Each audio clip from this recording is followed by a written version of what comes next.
Haleluya, salam berkat sukacita buat saudaraku sekalian. Dan kita bertemu kembali, tema kita kali ini orang yang lemah lembut.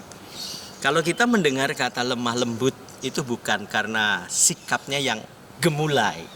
Kalau kita sebagai seorang laki-laki bukan seperti kebanci-bancian seperti itu. Tetapi ini menyangkut masalah hati. Saudaraku, lemah lembut itu adalah sebuah proses. Karena tidak sedikit orang yang kasar, gampang marah, temperamental, dan suka memaki-maki itu ada di tengah-tengah kita. Tetapi saudara bisa terkaget-kaget tatkala mereka bertobat dan hatinya dirubah oleh Tuhan menjadi lemah lembut. Dan Alkitab sangat jelas mengatakan bahwa berbahagialah orang yang lemah lembut karena merekalah yang memiliki bumi. Artinya apa? Artinya orang yang hatinya lembut itu tidak akan mudah tersakiti, sekalipun dia mungkin dikata-katain, kemudian mungkin dikatakan sebagai orang yang tidak tegas atau mungkin terlalu gampang untuk mengampuni orang lain. Sampai orang lain berkata, kamu itu bagaimana sih? Orang lain udah nyakitin kamu kok diem aja? Kamu kok tidak balas? Kalau gua udah matiin itu orang. Nah, hal-hal seperti ini saudaraku sekalian muncul di tengah-tengah kita.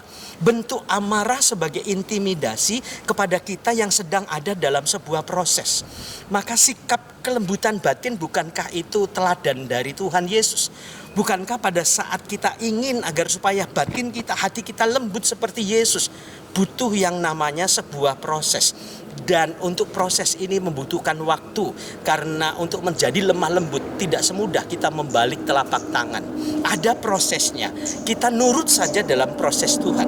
Tetapi kita juga punya keinginan yang menggebu-gebu, yang mendorong kita agar supaya kita memiliki seperti hatinya Yesus. Saudara bisa bayangkan Tuhan Yesus mengalami aniaya, tetapi tatkala di tengah-tengah menjelang ajalnya, dia berkata, ampunilah mereka karena mereka tidak tahu apa yang mereka perbuat. Bukankah Tuhan tahu apa yang mereka perbuat? Menganiaya, kemudian menyiksa, mengata-ngatai dengan kata-kata yang kotor, tetapi tidak sepatah kata pun yang Tuhan tunjukkan.